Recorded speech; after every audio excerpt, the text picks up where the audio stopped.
So we talked about the how great it was, right? I was there for the tribute to Hank Aaron. Mm-hmm. And I thought it was nice. I did not immediately go that this was omitted or how come they didn't say this or they did it because of Trump or whatever. So, let's play both clips. We got Rob G, the original one, which is Vin Scully, which they used. And you saw it with all the lights out and like candles. And then the 7:15 on the big board. I mean, it was beautiful. It really was. And then a shot of his wife from behind. Yep. It was great. What a marvelous moment for baseball. What a marvelous moment for Atlanta and the state of Georgia. What a marvelous moment for the country and the world. A black man is getting a standing ovation in the Deep South for breaking a record of an all-time baseball idol. Okay. What a marvelous moment for baseball. What a marvelous moment for Atlanta and the state of Georgia. What a marvelous moment for the country and the world. All right. So clearly, the first one longer. He touches on the race factor when it came to him doing that, and black man getting love in the Deep South. Your thoughts? You were there, and now people are saying, kind of was a lot of think pieces on it afterwards. Yeah. You were upset with it? At the time when I listened to it, no. I really didn't. I got to admit, no one talked about it, like, in the building. Like, at least the people, and I think when you have time to sit back and look at it, you want to dissect it. I just thought it was really nice because, obviously, Hank Aaron died. And remember, they lost the All-Star game in Atlanta. Oh, yeah, 2021? Yeah. I mean, I'm down there talking to players about it or whatever, and most didn't think it was, like, oh my God, what did they do to the sound or whatever?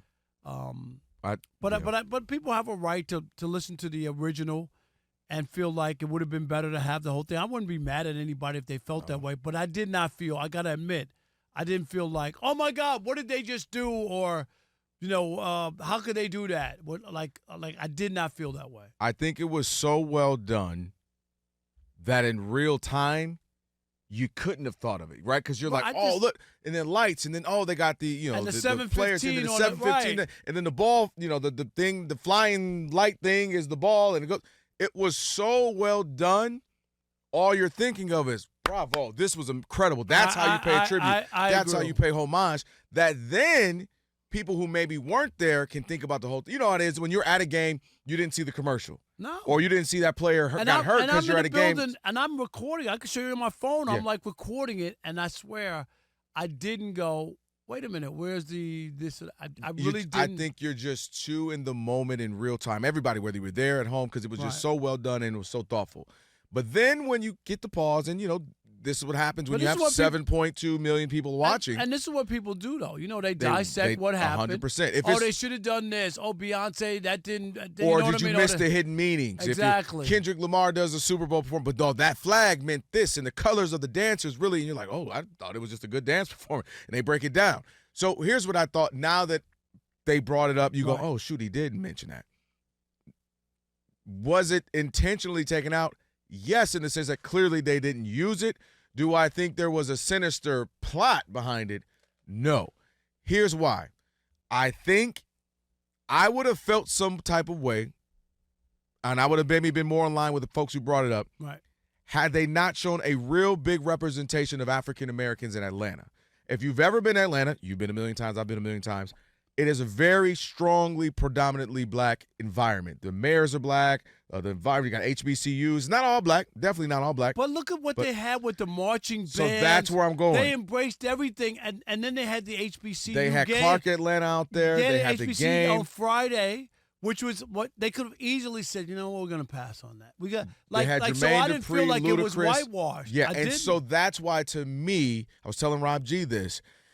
If I felt as if it was the cornfields of Iowa, even in Atlanta, or it was this and it was that and it was Joe DiMaggio and Ted, and just kind of like, you're in Atlanta. Baseball embraced Atlanta's blackness. They embraced Atlanta's blackness, the culture, the HBCU, Jermaine Dupri's kind of the honorary mayor there. I'm with you. And maybe that's why I didn't feel that way at the time, because every time I turned around and they put a celebrity on the screen, a big screen, it was somebody black. And so I just felt like if I'm doing all of that, why am I fearful of a handful of lines that were barely here from Vin Scully? Matt, don't get it twisted.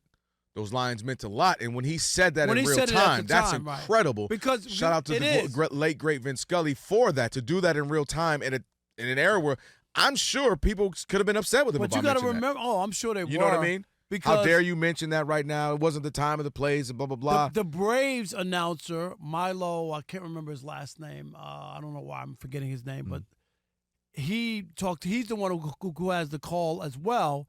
And he doesn't mention that. You know what I mean? Yeah. And he's an Atlanta broadcaster. Vin Scully's doing the national broadcast. No, he's doing the Dodgers broadcast. And that was Vin Scully because, they home run came against the Dodgers and Al Downing. Yep. So you have two Milo different Hamilton. versions. Milo Hamilton. I should have remembered his last name. No, it's like, you're human, dude. So that was my biggest thing. When I really thought about it, I was like, dang, that really would have brought context. Here we are. We're in Atlanta. You got black players. And by black, I mean also Afro-Latino.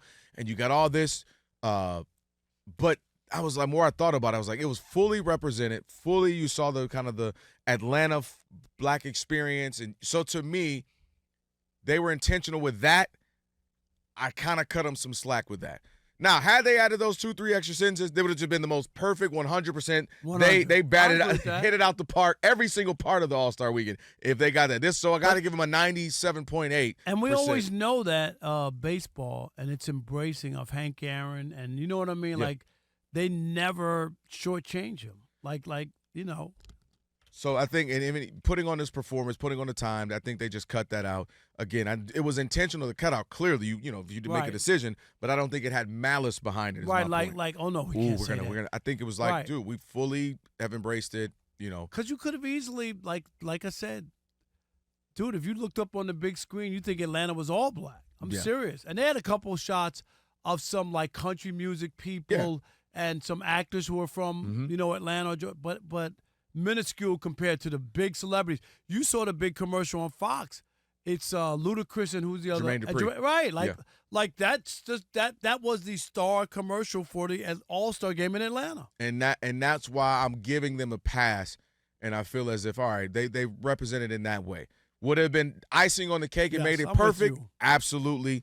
And so maybe they kind of missed with that, but I don't think it was ill intention or malicious intention, I'd say, with that as well. All right.